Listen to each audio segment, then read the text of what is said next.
अस्सलाम वालेकुम। किसी को नीचा दिखाने की कोशिश ना करें।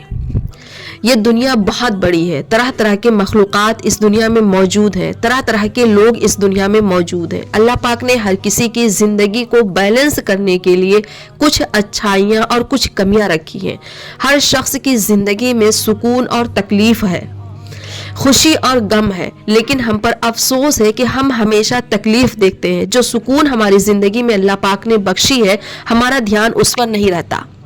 दुनिया के हर हिस्से में बहुत सारे लोग मुश्किलात का सामना कर रहे हैं। कुछ लोगों की मुश्किलें बहुत बड़ी हैं, हम सोच भी नहीं सकते कि वो अपनी ज़िंदगी कैसे गुजार रहे हैं, किन मुश्किलों का सामना करते हुए वो ज़िंदगी गुजार रहे हैं। उन्हीं मुश्किलात को जहन में रखते हुए मैं आप लोगों को एक वाक़या बताना चाहती हूँ।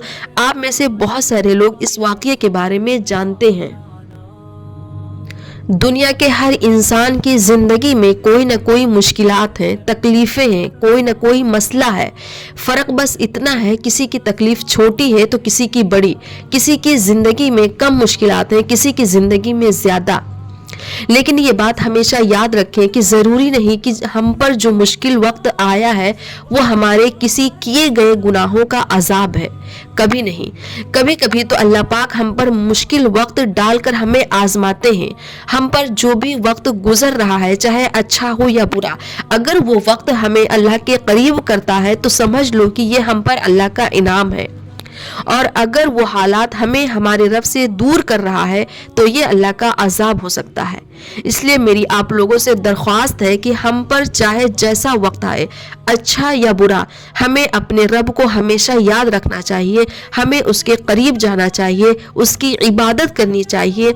हमसे अगर कोई गलती हुई है, हमें अपनी गलती की माफ़ी मांगनी चाहिए, हमें अपने रब से दूर नहीं जाना चाहिए। दुनिया के तमाम अंबियाओं में से सबसे खूबसूरत अंबिया कौन थे, क्या आपको पता है?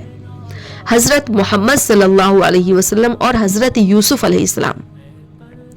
और इन दोनों लोगों की जिंदगी में हद से ज्यादा मुश्किलात आईं। दोनों लोगों की जिंदगी मुश्किलात और तकलीफ से भरी हुई थी। हजरत यूसुफ अलैहिस्सलाम के वालिद यूसुफ अलैहिस्सलाम से बेइंतहा मोहब्बत करते थे। उनके भाइयों को ये चीज बर्दाश्त नहीं हुई और वो यूसुफ अलैहिस्सलाम से हसद करने लगे, उन्हें जान से मार डालने के मंसूबे बनाने लगे। खैर, उन्हीं में से किसी एक भाई ने कहा कि उन्हें जान से नहीं मारेंगे, हम कहीं उन्हें दूर जंगल में छोड़ आएंगे, उन्हें भेड़िया खा जाएगी। फिर उन्होंने अपने वालिद से झूठ बोलकर कहा कि हम इनका बहुत ज्यादा ख्याल रखेंगे और उनको अपने साथ ले गए और कुएं में फेंक दिया। और झूठ मूठ कर रोते हुए वापस आए कि भेड़िया यूसुफ अलैहिस्सलाम को खा गया। वो कैसे कैसे कितनी मुश्किलों का सामना करते हुए मिस्र का बादशाह बना दिए गए।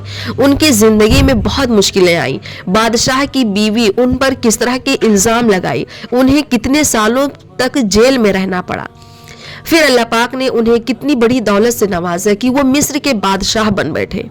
तो मुश्किलात हर किसी की जिंदगी में आते हैं, लेकिन जो लोग उन मुश्किलात में सब्र करते हैं, अल्लाह उन्हें बहुत नवाजता है। सब्र करने वालों को अल्लाह ऐसे मकाम पर पहुंचा देता है कि कभी वहमो गुमान में नहीं होगा कि मुझे इस कद्र अल्लाह पाक अपनी नियामतों से नवाज देगा। और जो लोग सब्र नहीं कर पाते, मुश्किल पड़ने पर हराम काम में मुब्तला हो जाते हैं, अल्लाह उन्हें बर्बाद कर देता है। इसलिए जब भी आप पर मुश्किल वक्त आए तो सब्र करें, अल्लाह से दुआ करें। अल्लाह आपको इतना ज़्यादा नवाजने वाला है कि आप सोच भी नहीं सकते। हजरत यूसुफ अलैहिस्सलाम के भाइयों को यूसुफ अलैहिस्सलाम से हसद थी। वो उन्हें नहीं चाहते थे कि यूसुफ हमसे आगे रहे, लेकिन जिसे अल्लाह बुलंद मर्तबा देना चाहता हो उसका इंसान कुछ नहीं बिगाड़ सकता। अल्लाह पाक ने उनके भाइयों के मंसूबे के जरिए ही यूसुफ अलैहिस्सलाम को उनसे बुलंद मर्तबा अता कर दिया। देखिए अल्लाह पाक ने कैसे जरिया बनाया उन्हें बुलंद करने का, कि अगर यूसुफ अलैहिस्सलाम के भाई लोग उन्हें कुएं में ना फेंकते तो उन्हें जिन लोगों ने कुएं से निकाला था वो ना निकालते, उन्हें कुएं से निकाल कर बाजार में ना बेचते। अगर वो लोग उन्हें बाजार में ना बेचते तो अजीज़े मिस्र उन्हें खरीद नहीं पाता। اور اگر عزیز مصر انہیں خریدتا نہ تو اس کی بیوی کے ساتھ جو واقعہ پیش آیا وہ نہ آیا ہوتا، اور وہ واقعہ اگر پیش نہ آیا ہوتا تو یوسف علیہ السلام کو جیل نہ جانا پڑتا، اور اگر وہ جیل نہ جاتے تو ان کے ساتھ جو دو لوگوں سے ملاقات ہوئی تھی جیل میں، جنہوں نے خواب دیکھا تھا، یوسف علیہ السلام نے ان کے خواب کی تعبیر بتائی تھی، اگر خواب کی تعبیر نہ بتائی ہوتی تو جب بادشاہ نے خواب دیکھا تھا تو جیل سے یوسف علیہ السلام کو نہ بلاتا۔ جب بادشاہ نے یوسف علیہ السلام کو بلایا، اپنے خواب کی تعبیر پوچھی اور یوسف علیہ السلام نے اس کی تعبیر بتائی، تبھی بادشاہ مصر نے انہیں غلوں کا انچارج بنا دیا۔